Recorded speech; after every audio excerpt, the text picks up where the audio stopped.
Y miré y oí la voz de muchos ángeles alrededor del trono, y de los seres vivientes y de los ancianos, y su número era millones de millones, que decían a gran voz: El Cordero que fue inmolado es digno de tomar el poder, las riquezas, la sabiduría, la fortaleza, la honra, la gloria y la alabanza.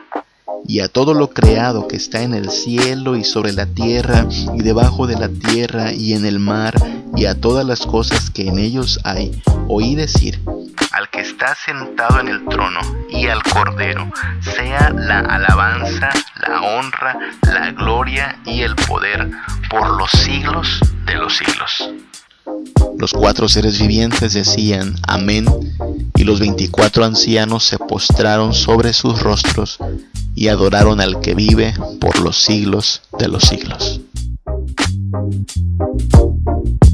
Todos aquellos que hoy ríen porque creen que han podido vencer a la iglesia, porque creen que han podido acabar con los cristianos, sabrán que hay un Dios fuerte y poderoso que tomará venganza de aquellos que han causado daño a sus hijos. Cada oveja de Cristo que ha padecido el oprobio de los anticristos será vengada por la mano firme de nuestro gran Rey. Habrá valido la pena cualquier adversidad y tribulación momentánea si a pesar de eso tenemos acceso a la dicha eterna con Cristo. Estas son buenas noticias entonces. Quizá la iglesia de Cristo pareciera tener poca fuerza hoy, pero el Señor no la ama por su fuerza. El Señor, de hecho, por su poca fuerza, es su todo en todo. Su Salvador, su protector, su vengador, su amparo y su fortaleza. Ese es el pastor de la iglesia. Ese es el dueño que pagó por ella, quien nos llama a confiar en su palabra, quien nos llama a ser fieles a su voluntad, quien nos advierte de que sin santidad nadie le verá, pero quien nos promete que habrá galardón para todos aquellos que se mantengan firmes hasta el final. Al que está sentado en el trono y al Cordero sea la alabanza, la honra, la gloria y el poder por los siglos de los siglos.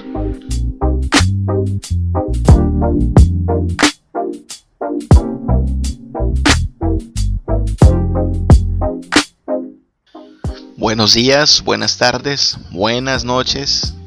El momento en que tú estés escuchando este podcast, espero que sea un momento bendecido por Dios. A pesar de toda situación adversa, a pesar de toda problemática temporal, yo espero que el Señor te bendiga, te guarde, te prospere, sea tu amparo y tu fortaleza. Gracias a Dios por la bendición de tener su palabra que nos llena de esperanza, que nos anima a perseverar como creyentes en Cristo Jesús. Cristo está cada vez más cerca.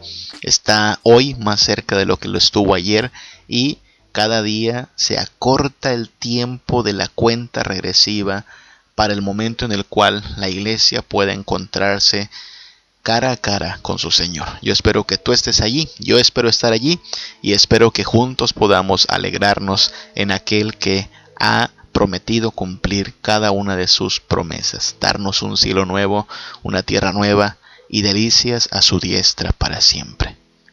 Estamos meditando en estas cartas, las cartas que el Señor emitió inicialmente a 7 iglesias del Asia Menor, pero que nos dio permiso de también nosotros leerlas. Nos ordenó, de hecho, poner atención a lo que se le dijo a aquellas iglesias, porque gran parte de aquellas problemáticas que enfrentaron, de aquellas circunstancias en que las iglesias vivían, se repiten hasta el día de hoy.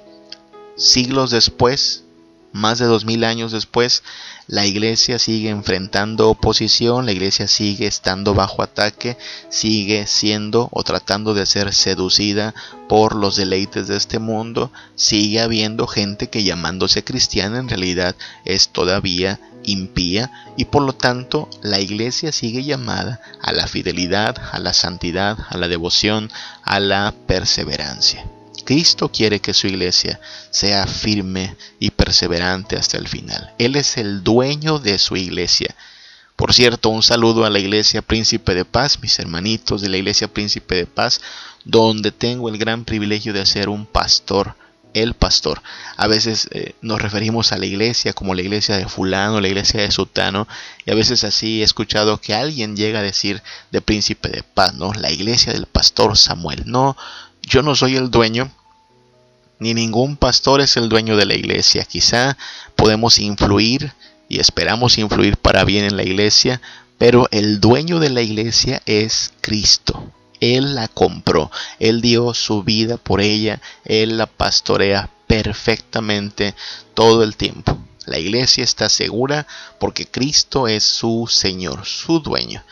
Y al estudiar hoy el capítulo 3, versículos del 7 al 13 de Apocalipsis, vamos a estar meditando precisamente en el carácter del dueño de la iglesia, el carácter de Jesucristo. ¿Cuál es el carácter? ¿Cómo es Él? Aquel que nos guía, aquel que cuida de este rebaño de discípulos, aquel que protege a su iglesia y que ha prometido que nadie va a arrebatar a sus ovejas de sus manos. ¿Cómo es Cristo? Según estas cartas y según también el llamado a perseverar, ¿cómo es Cristo? El Cristo que estamos esperando ver cara a cara pronto. Bueno, de Apocalipsis 3, del 7 al 13, podemos extraer algunas enseñanzas al respecto. Voy a leer el mensaje a Filadelfia, Apocalipsis 3, del 7 al 13, para poder meditar en su contenido. Dice así: escribe al ángel de la iglesia en Filadelfia. Esto dice el santo, el verdadero, el que tiene la llave de David, el que abre y ninguno cierra, y cierra y ninguno abre. Yo conozco tus obras. He aquí he puesto delante de ti una puerta abierta, la cual nadie puede cerrar, porque aunque tienes poca fuerza, has guardado mi palabra, y no has negado mi nombre. He aquí yo entrego de la sinagoga de Satanás a los que se dicen ser judíos y no lo son, sino que mienten. Y he aquí yo haré que vengan y se postren a tus pies y reconozcan que yo te he amado.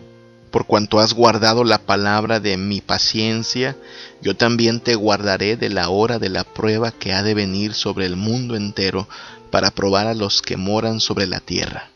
He aquí, yo vengo pronto. Retén lo que tienes para que ninguno tome tu corona. Al que venciere, yo le haré columna en el templo de mi Dios, y nunca más saldrá de allí.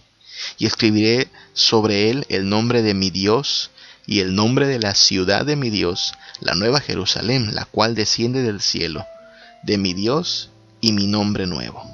El que tiene oído, oiga lo que el Espíritu dice a las iglesias. Este es el mensaje a la iglesia de Filadelfia. Mira que a los hermanos de Filadelfia no les tocó ninguna reprensión. Es de las únicas dos iglesias de aquí del Apocalipsis que no recibe reprensión, sino palabras primero de reconocimiento por su fidelidad y también de ánimo. Ellos, los hermanos de Filadelfia, se mantenían fieles a Cristo aún en las más difíciles circunstancias. No estaban en las mejores situaciones y aún así se mantenían fieles.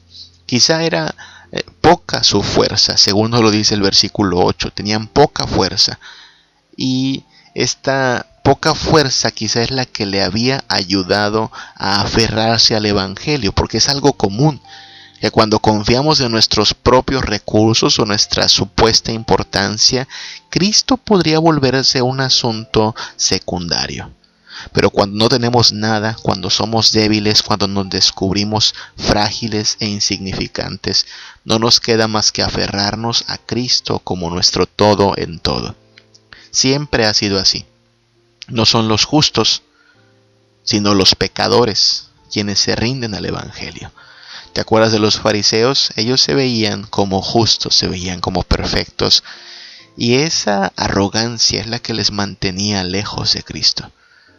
Eran los pecadores los que venían arrepentidos, los que recibían el reino de los cielos.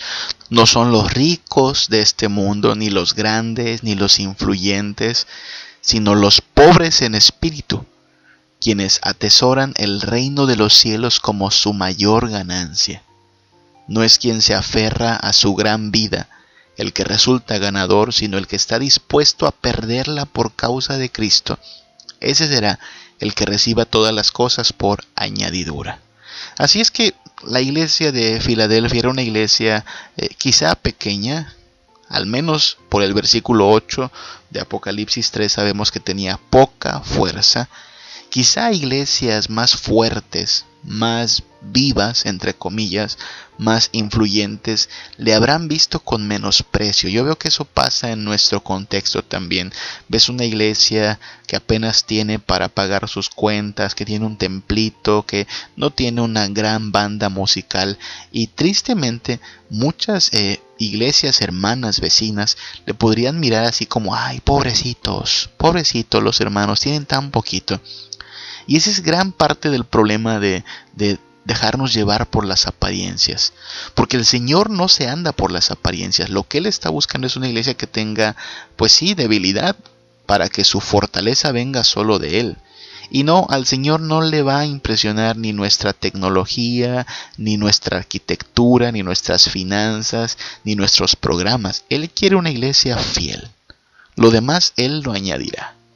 Así es que nuestro gran pastor está buscando ovejas fieles. Vamos a preguntarnos cuál es el carácter entonces del dueño de esta iglesia, el carácter de nuestro gran pastor que tiene cuidado de nosotros, aún siendo frágiles, pequeños y débiles. Necesitamos conocer a nuestro Señor cada vez más para vivir en admiración y confianza en su voluntad y en su fidelidad. ¿Cómo es el gran pastor de las ovejas? ¿Cómo es el gran pastor de la iglesia? Bueno, primero que nada hay que decir que Él, nuestro Señor, nuestro pastor, es santo y verdadero. Él es santo y verdadero.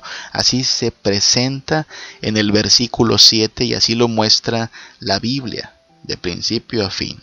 Él es el santo y el verdadero.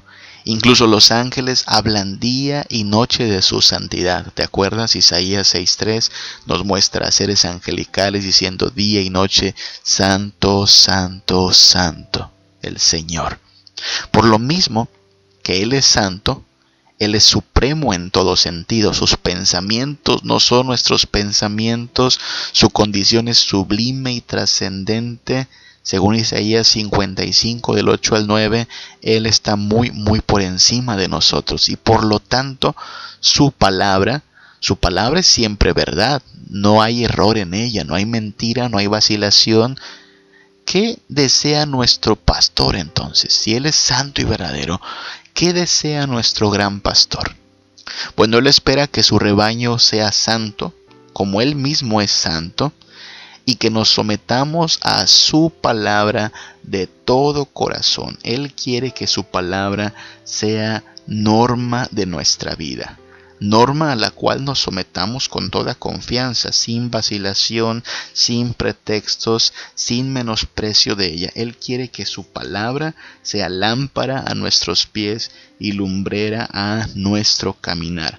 Mira cómo lo dice Levítico capítulo 20, versículos del 7 al 8. Santificaos pues y sed santos, porque yo Jehová soy vuestro Dios, y guardad mis estatutos y ponedlos por obra. Yo Jehová que os santifico. Este es nuestro Señor llamándonos a ser santos y llamándonos a someternos a su palabra, porque Él es santo y su palabra es verdadera. Él es entonces el gran pastor que nos cuida, que quiere darnos santidad y quiere guiarnos en su palabra de verdad.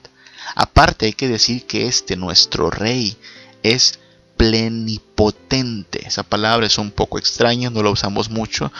Plenipotente, es decir, tiene toda potestad, toda autoridad.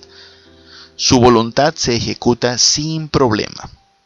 No hay quien se le oponga, Él no conoce el fracaso, no es sorprendido por obstáculos.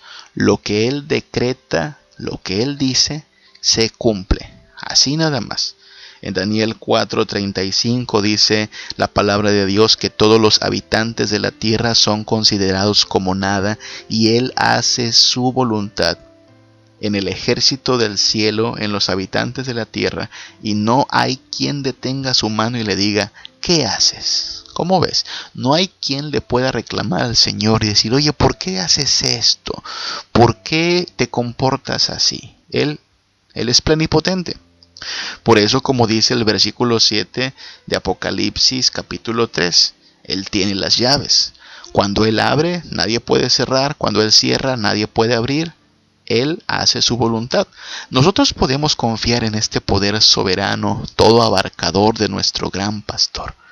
En palabras de Martín Lutero, en su célebre himno Castillo Fuerte, Él es nuestro Rey Jesús, el que venció en la cruz, Señor y Salvador.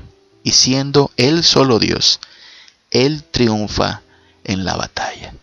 No hay enemigo que le pueda hacer frente a nuestro Dios. No hay obstáculo que pueda entorpecer el avance de su reino. Él es plenipotente. Cuando Él cierra, se cierra. Cuando Él abre, se abre. Nadie puede ir en contra de su voluntad. Por eso estamos seguros al amparo de su plenipotencia. Porque Él, con todo este poder, nos ha de proteger, nos ha de cuidar y será nuestro refugio y amparo. Él es santo, Él es verdadero, Él es plenipotente. Él es el evangelista de misericordia. Nuestro Salvador es un evangelista de misericordia. Recuerda que evangelio significa buenas noticias. Y un evangelista es alguien que anuncia buenas noticias. Pues bien, Jesucristo es el gran evangelista. Sus buenas noticias son noticias de misericordia. Como ya lo dijo el mismo versículo 7, Él tiene la llave de David, el reino prometido, eterno, permanente, está bajo su autoridad. Aquel reino que le fue prometido a David en el pasado, allá en 2 de Samuel, capítulo 7, versículos del 12 al 13, está bajo el control de Jesucristo. Por eso a Jesucristo se le identifica en su venida como el Hijo de David, como el gran Mesías prometido. Este reino está bajo el control de nuestro Dios. Él decide quién entra y quién se queda fuera. Y esto ocurre por la mediación de Cristo Jesús. Si Cristo Jesús decide que entren solo los justos, así será. Y tú y yo nos quedamos fuera porque no hay nadie que es justo. Pero si Él decide que haya acceso para pecadores, entonces los pecadores afortunados serán recibidos. Y si hay un costo, la buena noticia es que Él mismo lo pagará. Y si determina nuestro Señor que en el reino entren de todas las naciones, no solo judíos, sino también gentiles, entonces gracias a Dios así será. En esto consiste el Evangelio, la buena noticia de que a todos los que están lejos y a los que están cerca les es anunciada salvación. Este Jesucristo anuncia salvación para todos aquellos que rendidos ante su poder y autoridad imploran por el perdón de sus pecados. Este gran pastor le ha concedido a los hermanos de Filadelfia una gran puerta abierta, según el versículo 8. Y esta puerta no la abrieron ellos, porque ellos tienen poca fuerza, sino que esta gran puerta la abrió Cristo para ellos, tal como la abre para ti, la abre para mí y la abre para todo aquel que invoque su nombre. Y nos envía ahora a nosotros que anunciemos a todas las naciones que hay una puerta abierta. La buena noticia del Evangelio es que la puerta al cielo está abierta por los méritos de Cristo Jesús. ¿Y por qué se nos abre la puerta a su reino? ¿Es acaso por nuestros méritos? ¿Es quizá por nuestra gran potencia? ¿Es porque nos necesita? No, nada de eso. Es por pura misericordia. Es por su sola gracia que el Señor nos acepta en su reino. Por eso es afortunado aquel que encuentra esta puerta abierta, aquel que encuentra este acceso para entrar al reino de Cristo. Es afortunado porque, créeme, según las palabras del mismo Señor, son pocos los que la hallan. Bienaventurados los que encuentran esta puerta de acceso a su gloria, porque es privilegio de pocos. Nuestro gran Salvador es un evangelista de misericordia. Hay una gran puerta abierta. Nuestro Dios ofrece salvación a todo aquel que le busca en arrepentimiento y fe. Y tenemos que ir al mundo y decirle: oigan, hay una gran puerta abierta por Cristo Jesús, por la cual podemos ser salvos. Ahora, si Él no es tu Salvador, Él será nuestro juez. Él no solo es todopoderoso, no solo es santo y verdadero, no solo es el evangelista de misericordia. Él es vengador de sus adversarios. Según el versículo 9, los miembros de la sinagoga del adversario, o sea, Satanás, serán entregados, exhibidos, humillados y castigados en la hora de tribulación que se avecina, en el juicio final. Cristo va a tomar venganza de cada corderito suyo martirizado, torturado, menospreciado y atribulado en esta tierra. Desde los mártires del pasado que fueron degollados, apedreados, quemados, crucificados y devorados por bestias, hasta los mártires de nuestra época que están siendo perseguidos, secuestrados, oprimidos y violentados. No saben con quién se han metido, no saben con quién se han creado un gran problema. Nuestro Dios es el vengador de sus adversarios. Él tomará venganza. Todos aquellos que hoy ríen porque creen que han podido vencer a la iglesia, porque crean que han podido acabar con los cristianos, sabrán que hay un Dios fuerte y poderoso que tomará venganza de aquellos que han causado daño a sus hijos. Cada oveja de Cristo que ha padecido el oprobio de los anticristos será vengada por la mano firme de nuestro gran Rey. Así es que más les vale arrepentirse ahora que hay tiempo, y más les valiera no meterse con el pueblo de Dios. Esa es la esperanza. Sé que suena un poco raro, pero nuestra esperanza es que no habrá impunidad ante el trono de Dios. El Señor cobrará venganza de aquellos que dañen y dañaron a su pueblo. Él es vengador de sus adversarios, pero Él es galardonador de los que le buscan. Él es quien premia a aquellos que le buscan y se mantienen fieles a su reino.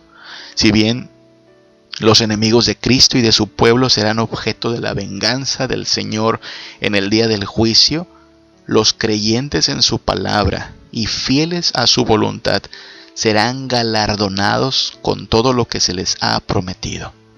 Una corona de victoria, según el versículo 11 de Apocalipsis 3, el ser reconocidos como miembros de su pueblo y bienvenidos en la ciudad celestial, según el versículo 12, junto con todo el gozo, el deleite, el consuelo y la dicha que el Señor tiene reservados para cada uno de sus corderitos.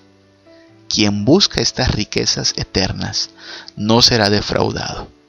Habrá valido la pena cualquier adversidad y tribulación momentánea si a pesar de eso tenemos acceso a la dicha eterna con Cristo. Estas son buenas noticias entonces.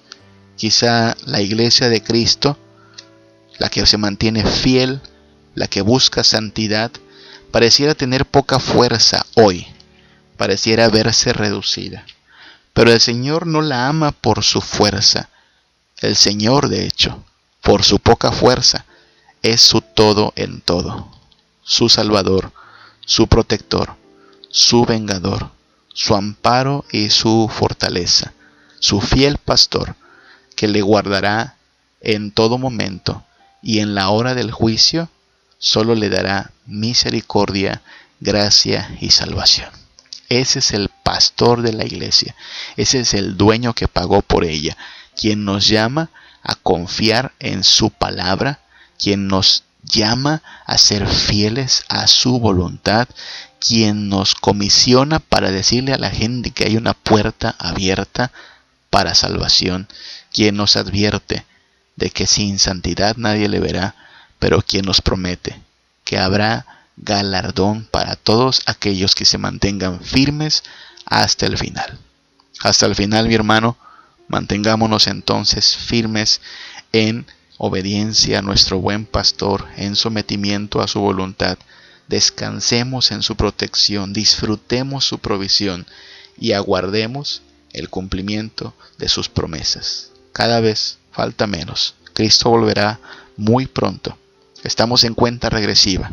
Hasta entonces, que el Señor te bendiga, que el Señor te guarde. Ven, Señor,